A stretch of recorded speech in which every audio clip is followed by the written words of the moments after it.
Hey guys, LevelCap here, and today I've got some gameplay of an early build of Watch Dogs 2. And if you haven't seen my previous Watch Dogs video or you're just unfamiliar with the franchise, it's an open world style game where you get to play as a hacker in sort of a technological revolution where cities are starting to get more and more controlled by computers and software, and you have the ability to hack in and start manipulating and controlling the environment around you. Now, of course, you have the option to just mess with people and do it for fun, but the storyline is that you're actually fighting against a bunch of large corrupt corporations and trying to out them and disrupt their day-to-day operations. And if you want to know more about the details of the game, be sure to check out the link in the video description. Now, having gotten to play Watch Dogs 2 again, the thing that still stands out to me the most about this game is just how open the missions are. I talked about this in my previous video, but this time I'm going to actually walk you through a couple missions to show you exactly what I mean. The first few missions in Watch Dogs 2 serve basically as tutorials teaching you how the game works. Part 1 of the main story mission, called Cyber Driver, is pretty straightforward. You have two computers you need to physically hack and a bunch of people in your way. Right off the bat, you have multiple options for completing this mission. You could drive the RC jumper in and sneak past the guards using some traps to lure the guards away while you hack the computers.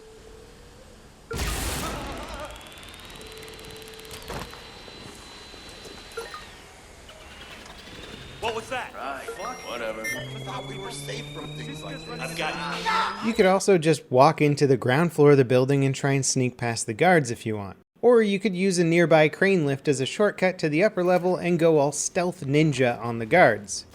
You can even use the guards as bait to get the other guards to unlock doors for you if you'd rather not have to hack them or find another entrance.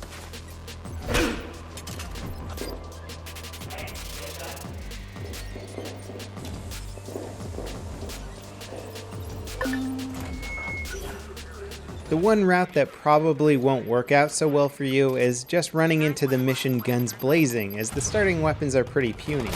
Give yourself up.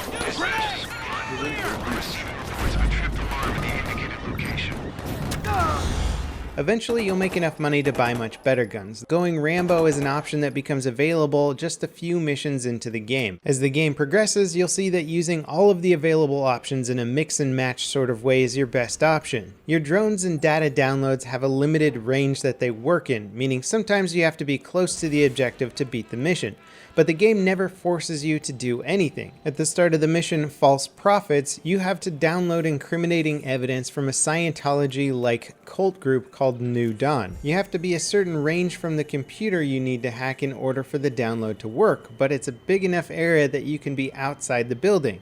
This lets you use your drones to do all the sneaking and hacking without having to go inside the building yourself. Later on in the mission, you have to sneak into a New Dawn retreat and break out a movie star they're holding against his will for showing doubt in the faith. Okay, there are rumors about this place where they take church members who are having issues, and they don't come back for a really long time, if they come back at all. For this part of the mission, I decided to get my Sam Fisher on and snuck through the area, taking down guards as I went. The only gadget I really used was the drone to mark some enemies and scope out the objectives. Even without using any major hacks or gadgets to complete the mission, it was a really satisfying experience. The final part of False Prophets has you sneaking into New Dawn's main compound to expose their BS excuse of a religion. Beautiful, isn't it? That house is built on lies. And it's time for a confession. To complete it, I used the RC jumper to hack a computer, giving me the ability to open the compound's doors. By now, I started to find my groove for the missions. As cool as being able to hack through an entire mission is, I still like sneaking in and getting my hands dirty. And I think this is the key thing that separates Watch Dogs 2 from the first game. No matter how you complete missions, there's something challenging and interesting about the method you choose. The first game made you rely on guns to get past enemies. In Watch Dogs 2, if you don't feel like using guns, you can still sneak past guards or just use drones and hack to complete the mission. If you like chaos and all-out gunfights, Watch Dogs 2 has plenty of gun variety and will throw tons of enemies at you. And of course, if you like all of those things, you're free to combine them as you see fit. The gameplay doesn't dictate how you complete missions and enables you to beat them however you want. Now, I also got a chance to play a little bit of player versus player combat.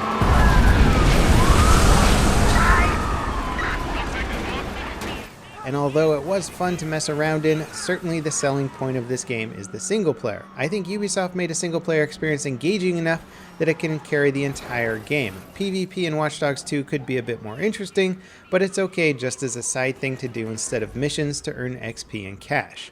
The co-op allows for some fun times as well.